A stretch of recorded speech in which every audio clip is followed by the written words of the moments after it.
this next segment, speaking of pushing for Trump over Biden,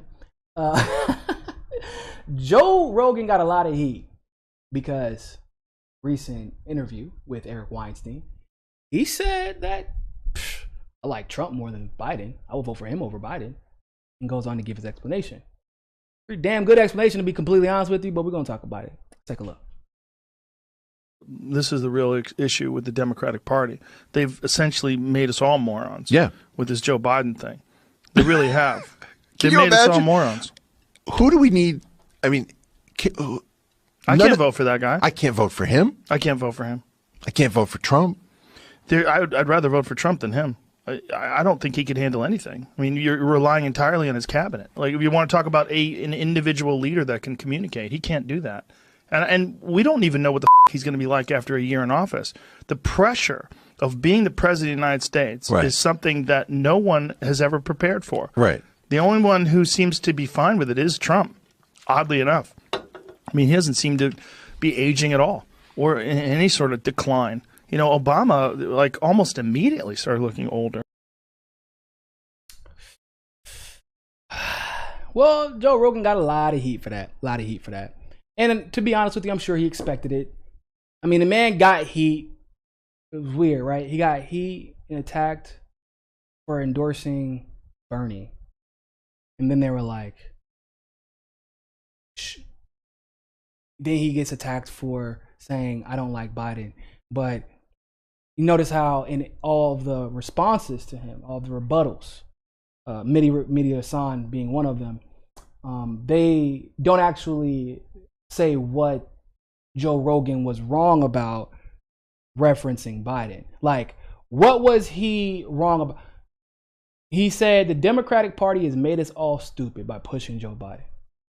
Joe Biden, I don't know how he'll do a year in office. It'll basically be ran by his staff, by his administration, by his advisors, which we know who they'll be. And that's not good. If it's anything like Obama's advisors, Citigroup basically chose out all of them, and Hillary Clinton and the Democrat Leadership Council, et cetera, et cetera. So he was right about that. Talks about his mental decline. Where were they wrong? He's saying he didn't say that was his first choice. Because here's what's funny about this whole situation. You know why they really don't like Joe Biden, or excuse me, Joe Rogan, the neoliberals. You know, and some neo-progressives too. But specifically Democrat, hardcore D, big D, neoliberals. They don't like Joe Rogan because you know what Joe Rogan said when he was talking to Jimmy Dore? Joe Rogan said, I'm a Democrat. I'm a liberal. He was like, get the fuck out of here. Jim was like, what? No, you're not. He's like, bro, I voted Democrat my entire life, except for Gary Johnson because of the two choices. And Gary Johnson likes to smoke weed. And then, you know, whoever he votes for this election, he was hoping it would be Tulsi or Bernie. Obviously, that's not the case. So he's voting for Trump. If those are the two options. Well, I don't know who he's going to vote for, to be honest with you. But not that it matters, because he's in California, so it's not going to matter. But I'm sure he knows that. But what it highlights is that Joe is literally the average Joe, right? I think that that's a pretty safe assessment. Joe Rogan is about the most average Joe. Like, the man is the most successful podcaster in history and still does shows in a dad cap, in a t-shirt, like a casual t-shirt, like just the most casual guy you could ever meet. And he is a Democrat, and he was a lifelong Democrat and a lifelong liberal through the ups and the downs, through, you know, some of his more controversial takes that were comedy based, but controversial nonetheless. And even his more progressive ones that he's recently embarked on. Either way, he's been a blue guy. And so the average Joe is saying, as a person with this massive platform, who has been a liberal my entire life, who's voted liberal or Democrat for every election up to Gary Johnson, which was 2016. Me, the average Joe, is telling you I'm done with y'all bullshit. And guess what? The average Joe, Democrat, which there are a lot of Joe Rogans out there except for the money part. There are a lot of Joes out there, average Joes. They all feel, or a lot of them feel, the exact same way. The people who turn Wisconsin red for the first time in decades. The people who turn Pennsylvania red. Turn Michigan red. Turn North Carolina completely red when it was a purple state prior. The people who turned these states red had to be average Joe blue liberals who got tired of getting. These are the union states. Think about that. The states in the Rust Belt that Trump dominated in were union states. Union states generally tend to be blue-leaning, blue-collar workers. But why would you do that when your union is no longer protected in democratic states under a democratic president anymore? So for what?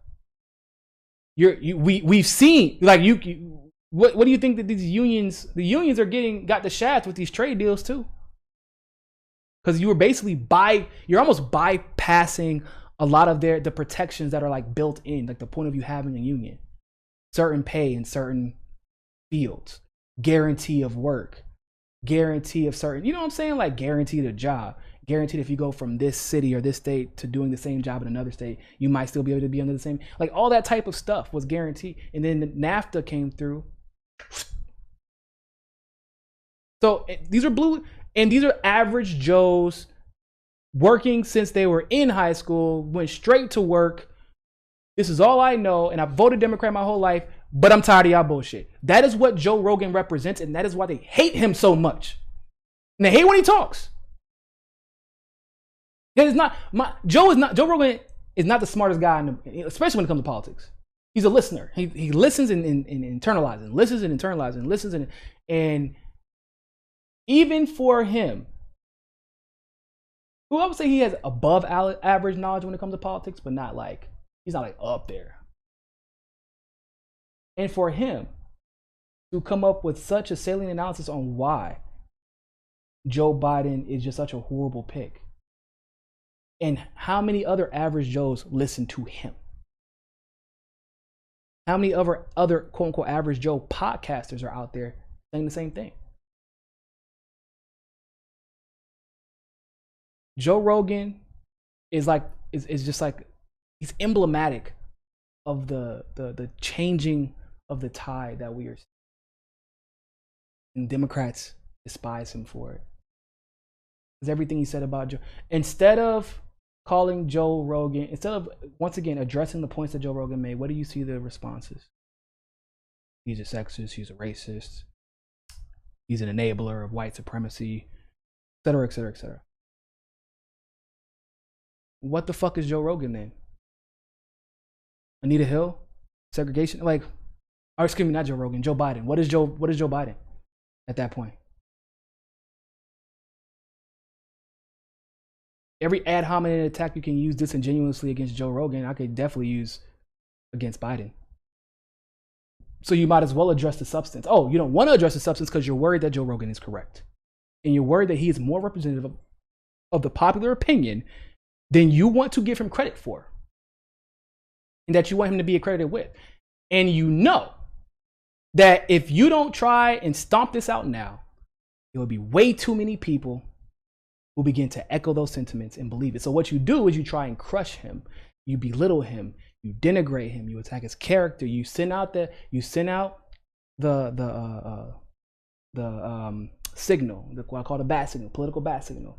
Hey, if you do this, if you say this, we will crush you. Right? That's what they're doing. We're not going to waste time addressing your policies. We're not going to waste time addressing the issues that you raise. We're just going to crush your character. That is the bat signal they're trying to send out. Because they don't want average Joes talking like average Joe Rogan. And they damn sure don't want them voting like him. God forbid people use their brains and vote based off of who they feel best represents them. God forbid that. If you like that segment of Mikasa and Sukasa, don't forget to like the video and smash that subscribe button. Want access to members only live streams, behind the scenes footage, and other premium content? Well, you can endorse us on Rockman Premium, become a patron through Patreon, or you can sign up for the MCSC Premium membership through YouTube. All the links are in the description below. But hey, more than anything else, More than anything else, More than anything else, More than anything else. always remember, Find your balance. find your balance. find your balance. Find your balance. Find your balance. Find your balance. Find your balance. Always remember, more than anything else, find your balance. peace.